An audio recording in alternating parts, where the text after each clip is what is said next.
Hey friends, it's Natana. Welcome to day 5 of 100 for my fitness and sobriety challenge with BODi. I am on day 5 of morning meltdown with BODi, also known as BODi now. And I am on full flow. I think that's the name. I don't know, guys. Next week, I'll be on top of the actual names of the workouts that I'm doing. So that way, if you're interested to look them up, you can do so. I don't know really what that's going to do for you, but I just feel like that's a proper thing to do. So anyways, today is a day of stretching. And I will tell you this. I am not a yoga girly, but I am at the same time. And what does that mean? What does that mean? It means that I have injured myself in the past and I have used yoga to help heal my body. Because of yoga, that was the only reason I was able to move every day due to injuries that I've had in the past, like falling downstairs.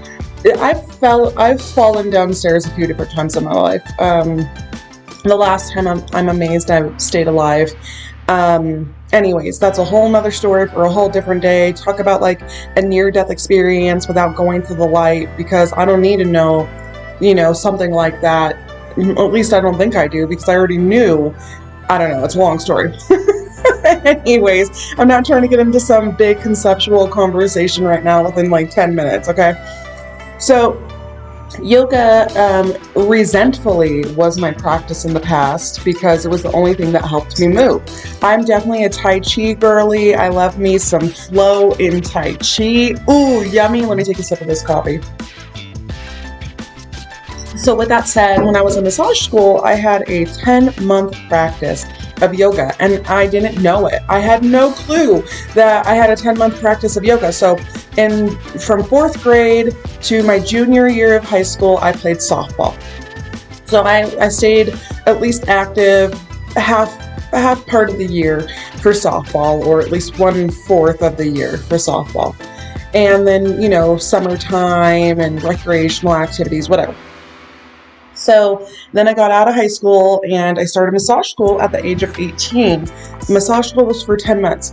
So I had 10 months of a yoga practice. So I was still being movement and active because massage is a very physical job. So you're technically an athlete and nobody trained you to be an athlete in massage school, which is mind blowing because you really are an athlete and you should be keeping your body warm in between sessions, all that jazz. Anyways, it's a whole nother story too. A whole nother topic. So I never realized I had a 10-month practice of yoga until I re-injured myself after I stopped doing yoga and then had to use yoga to heal myself. I know I'm talking in circles, but it's okay. You follow. So when it comes to yoga nowadays, my favorite yoga is Kundalini yoga, nervous system yoga, breath work yoga, pranayama yoga, and Hatha yoga. I really like the posing yoga compared to vinyasa, which is a flow yoga. Hot yoga is also okay too because they're doing it more like Hatha yoga. Anyways, all this to say, I don't like vinyasa yoga. I don't like flow yoga. I don't like repeating cycles and patterns in a flow. Even though I do it with dance, something about yoga and being, here I go dancing.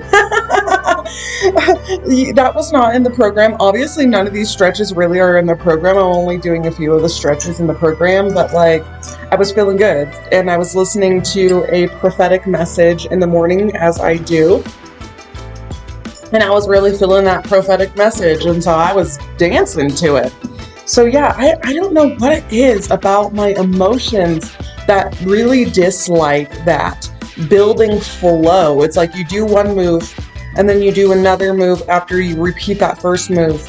And then you repeat the first 2 moves and put a new move and so on and so forth. And something about that, I don't know if it's the patience aspect about it, the building aspect about it, or just the here we are again revisiting the past and the emotions in my body, but ugh.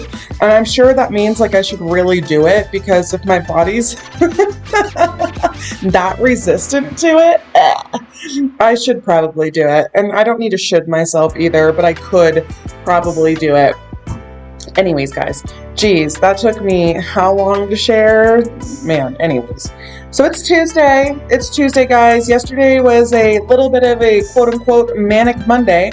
It was a good Monday. Was it the best Monday? No. Was it the worst Monday? Absolutely not. It was a good Monday. It was just an unexpected Monday.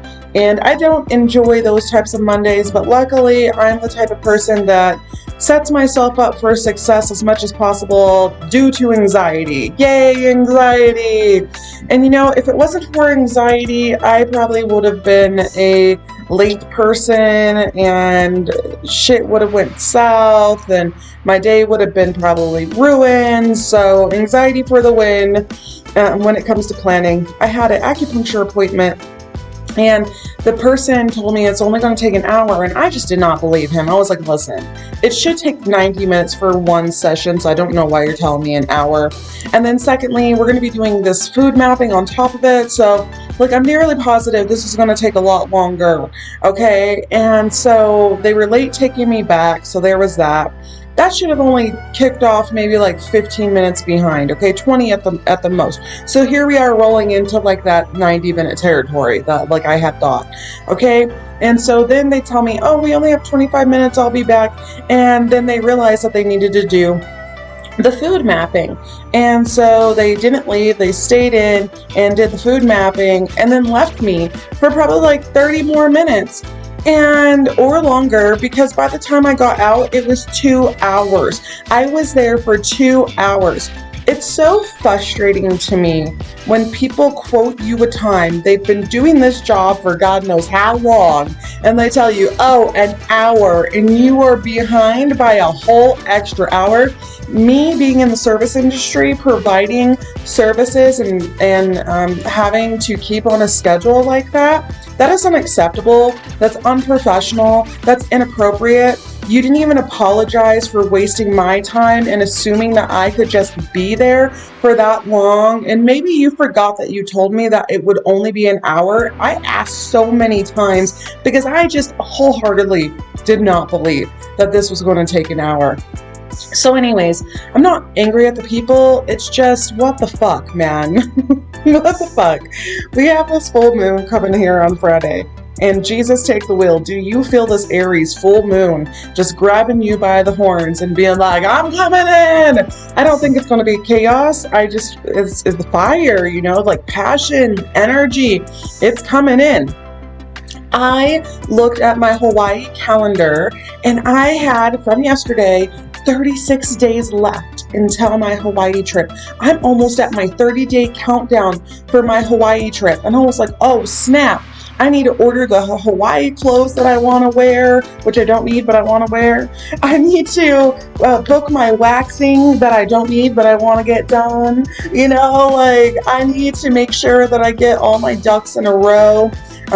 You know, make sure all my money's moved around and separated for Hawaii, and that I have extra money just for spending and eating and planning our pickup from the airport to the hotel and da-da-da-da-da-da-da-da, right? Luckily, I'm not going by myself, and my girl is going with me, and she is just as much of a trip planner as I am, and I love that because I don't have to be the only one worrying about these things, because when I bring them to her attention, she's like, oh girl, I already took care of it. I'm just like, yes, right? Because that's normally me. I'm normally that person. This is not our first time traveling together, but this is our first time traveling together on an airplane. So we're going to have such a great time. I told her, I was like, girl, we're going to go find our future husbands. This is what life is like in your late 30s, early 40s, and you don't have a partner and you don't have babies. You go on vacation and you talk about how you're going to find a husband because that's what you do. So anyways, guys, I am just doing any and every stretch that makes my body feel yummy, that I feel like is good, that is needed. I'm doing some of the stretches that they are doing, but I'm mainly doing stretches that I want to do. But thanks for hanging out with me today. Don't forget, you are more than welcome to join me in my accountability group.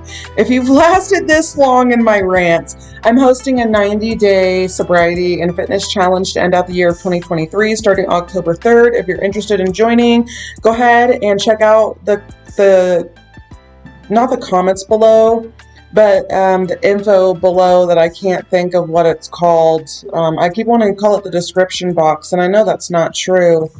So anyways, guys, I'll see you tomorrow. Bye.